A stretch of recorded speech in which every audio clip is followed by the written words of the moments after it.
Hi friends, आज हम पढ़ने वाले हैं वैद्युत द्विध्रुव के कारण अच्छी स्थिति में वैद्युत क्षेत्र की तीव्रता। मतलब किसी वैद्युत द्विध्रुव का उसके अच्छी स्थिति में अगर कोई बिंदु है तो उस बिंदु पर वैद्युत क्षेत्र की तीव्रता कितनी होगी, ये हम पढ़ने वाले हैं। तो कोई वैद्युत द्विध्रुव बना देते हैं। हम जानते हैं वैद्युत द्विध्रुव पीछे वीडियो में पढ़ चुके हैं। वैद्युत द्विध्रुव में दो बिंदु आवेश होते हैं। मान लेते हैं एक बिंदु आवेश बिंदु ए पर स्थित है जिसका नाम है -q।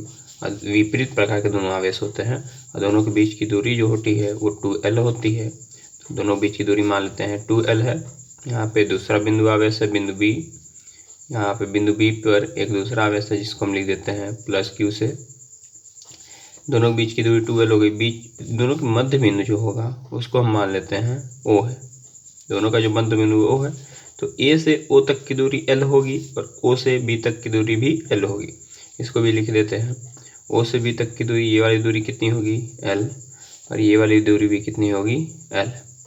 ठीक है, तो एक बिंदु a ले लिए और एक बिंदु b ले लिए। बिंदु a पर -q आवेश, बिंदु b पर +q आवेश, दोनों के बीच की दूरी 2l हो गई।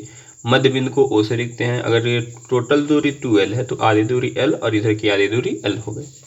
यहाँ से इसकी अच्छी स्थिति का मतलब होता है इसके जस्ट बगल में, और अच्छी स्थिति का मतलब होता है इसके जस्ट ऊपर।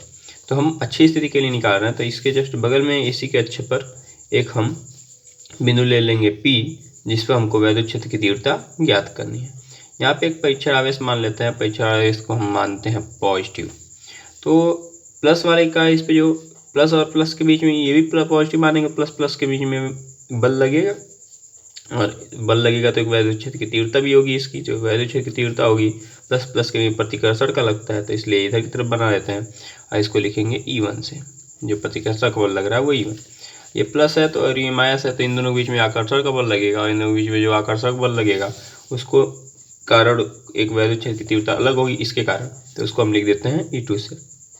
इस आवेश के बाद जो इस बिंदु पर वैद्युत क्षेत्र की तीव्रता है E1, इस वाले आवेश के का जो इस पर वैद्युत क्षेत्र की तीव्रता है वो E2। दोनों विपरीत दिशा में होंगे क्योंकि ये प्लस चार्ज है और ये माइनस चार्ज है।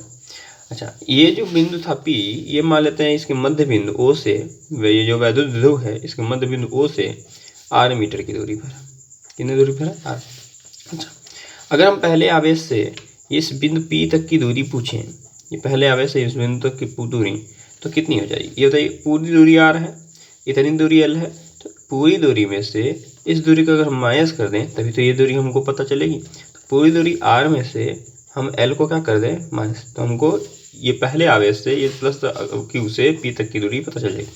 अगर हमको -q से p तक की दूरी चाहिए तो -q यहाँ था, यहाँ से p तक की दूरी चाहिए, यहाँ तक की दूरी, तो कितनी हो जाएगी?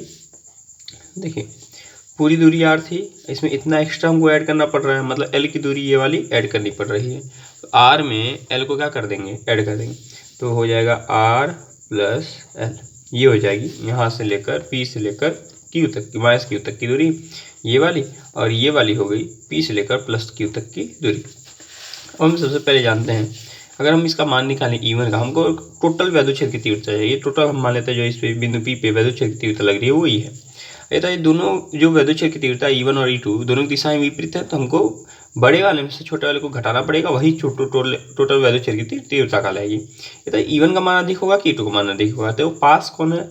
तो P से पास है Q1, मतलब +q उसके पास होने का, +q का जो वैद्युत क्षेत्र की तीव्रता था E1 था, तो E1 अधिक होगा क्योंकि पास वाले के वैद्युत क्षेत्र की तीव्रता अधिक होती है, दूर वाले के वैद्युत क्षेत्र की तीव्रता कम होती है। तो E1 अधिक होगा, E2 क्या होगा? कम होगा। तो E1 अधिक होगा, E2 कम होगा। तो अच्छा, इसका मान अगर हम निकालें तो E1 = हम फॉर्मूला पढ़ चुके हैं वैद्युत क्षेत्र की तीव्रता का, 1/4 पाई ε0 और Q/r² होता है। तो r का मान कितना है यहाँ पे? r का मान यहाँ पे है, यहाँ से यहाँ तक की दूरी, पहले एक कार निकाला तो यहाँ से यहाँ तक की दूरी कितनी है? r - l, तो हो जाएगा Q/r - l का होल स्क्वायर। ये हो गया हमारा। अच्छा, दूसरा हम अगर E2 का मान निकालें तो E2 = क्या हो जाएगा? तो E2 = यही हो जाएगा, फॉर्मूला होता है 1/4 पाई ε0 Q/r²। r की जगह पर क्या हो जाएगा? P से यहाँ तक की दूरी, यही कि E2 था, P से यहाँ तक की दूरी कितनी है? r + l, तो यहाँ पर हो जाएगा r + l का होल स्क्वायर। अब हम जानते हैं यहाँ पे ये E1 +q पास था और +q का जो वैद्युत क्षेत्र की तीव्रता कितनी थी? E1 थी। तो E1 अधिक और E2 क्या है? कम है। E1 अधिक है और E2 क्या है? कम है। इसलिए हमको टोटल ई निकालने के लिए हमको बड़े वाले में से बड़ा कौन है E1, तो E1 में से E2 को क्या करना पड़ेगा, माइनस करना पड़ेगा, क्योंकि दिशा क्या है दोनों की विपरीत है। इक्वल टू E1 का मान रख दें, E1 का मान है 1/4πε0 और Q/R-L का होल स्क्वायर, माइनस E2 का मान रख दें, E2 का मान ये वाला है 1/4πε0 और Q/R+L का होल स्क्वायर। यहाँ पर हम जानते हैं कॉमन जो मिल रहा है उसको कॉमन कर लें, 1/4πε0 दोनों में से कॉमन हो जाएगा, 1/4πε0 दोनों में Q है, Q को भी कॉमन कर लेते हैं, यहाँ पे Q आ जाएगा। अच्छा बचेगा क्या, 1/, यहाँ से बच जाएगा R-L का होल स्क्वायर, माइनस यहाँ से बचेगा 1/R+L का होल स्क्वायर। अच्छा यहाँ से हो जाएगा इक्वल टू Q/4πε0, यहाँ देखिए क्रॉस मल्टीप्लाई कर दें तो यहाँ पर जाएगा R+L का होल स्क्वायर, यहाँ हो जाएगा R-L का होल स्क्वायर और नीचे हो जाएगा एक ब्रैकेट में a माइनस बी, एक ब्रैकेट में a प्लस बी, नीचे के दोनों का एलसीएम वही हो जाता है, तो R-L का होल स्क्वायर, ये फॉर्मूला बन जाएगा एक ब्रैकेट में a माइनस बी, एक ब्रैकेट में a प्लस बी वाला, तो ये बनाएंगे पहले लिख देते हैं, तो स्क्वायर और इसे यहाँ पर जाएगा R+L का होल स्क्वायर, ये फॉर्मूला बन जाएगा। यहाँ पर हो जाएगा इक्वल टू Q/4πε0, यहाँ देखिए a प्लस बी का होल स्क्वायर और यहाँ पे a माइनस बी का whole square, a plus B का होल स्क्वायर क्या होता है, a का स्क्वायर प्लस b का स्क्वायर प्लस 2, a की जगह पे r और b की जगह पे l, यहाँ पे माइनस है, इसका फॉर्मूला लगा देते हैं a माइनस बी का होल स्क्वायर का, a का स्क्वायर प्लस b का स्क्वायर माइनस 2ab, तो r और l है।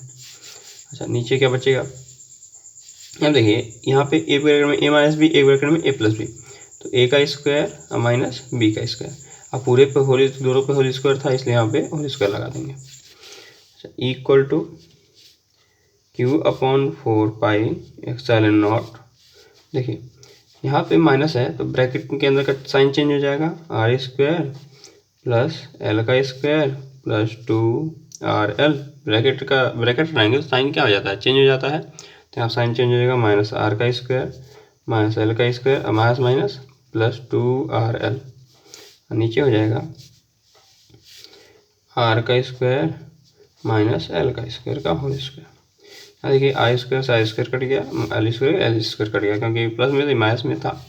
अच्छा 2rl कितना rl हो जाएगा, तो 4rl, यहाँ पर जाएगा Q/4πε0, यहाँ पर जाएगा 4rl/r² माइनस l का स्क्वायर का होल स्क्वायर। और यहाँ पर हम जानते हैं कि इक्वल टू, यहाँ पे लिख देते हैं 1/4πε0, यहाँ देखिए 2ql अलग कर लेते हैं, 2ql, अगर हम 2ql अलग कर लेते हैं, देखिए 2 निकालिए, 2 तो बच्चा ही होगा, यहाँ से 2 2 या 4 होता है, 2 2 या 4, दोनों 2 को अलग अलग कर लिए, q को ले लिए इधर से, l को ले लिए इधर, r बच गया, यहाँ से r को लिख देते हैं, तो यहाँ से अरेंज करके 2ql अलग कर लिए, बाकी जो बताइए इधर के लिख दिए, नीचे बच जाएगा r² माइनस l का स्क्वायर का होल स्क्वायर। हम जानते हैं जहाँ 2ql जो होता है वो p से लिखते हैं, ये वैद्युत द्विध्रुव होता है, वैद्युत द्विध्रुव का आघूर्ण होता है जिसको p से लिखते हैं 2ql को, तो 2ql के जगह हम क्या लिख देंगे, p लिख देंगे, तो इक्वल टू यहाँ क्या हो जाएगा 2ql की जगह p, इसको लिख देता पहले 1/4πε0 और 2ql की जगह पे p और 2r और नीचे इसको लिख देते हैं अपॉन r का स्क्वायर माइनस l का स्क्वायर का होल स्क्वायर। और यहाँ आप लिखेंगे कि जो l है वो r से बहुत छोटा है, l की जो दूरी होती है r से बहुत छोटी है, इसलिए इसे नगण्य मान लेते हैं, तो लिखते हैं आगे। देखें जो r की वैल्यू थी, यहाँ पे हम देख सकते हैं l की वैल्यू जो थी ये r की अपेक्षा बहुत छोटी होती है, तो इसका जो स्क्वायर होता है, स्क्वायर करने पे वैल्यू और छोटी हो जाती है। देखिए r की जो वैल्यू थी, l की जो वैल्यू थी r की वैल्यू से बहुत क्या थी, छोटी थी, r की वैल्यू बहुत छोटी थी, तो तब इसका जो स्क्वायर होगा l का स्क्वायर r के स्क्वायर से और भी छोटा हो जाएगा, इसलिए इसे नगण्य मान सकते हैं, इसलिए लिख देंगे, इसलिए l को हम क्या मान सकते हैं, नगण्य मान सकते हैं। तो क्या हो जाएगा equal to equal to 1/4 pi epsilon naught P, 2 को आगे लिख देते हैं यहाँ पे, और आर अपॉन आर का स्क्वायर। देखिए एल को नगर मान लिए तो इसको छोड़ देंगे, इस पूरे को होल स्क्वायर। क्या हो जाएगा? Equal to 1/4 pi epsilon naught 2p into R upon square का स्क्वायर 2 जब 4 हो जाता है, 4 एक आर से एक आर कट गया तो बचेगा equal to 1/4 pi epsilon naught 2p upon, यहाँ थे एक आर से एक आर कटा था, नीचे 4 आर था तो आर का क्यूब बच गया।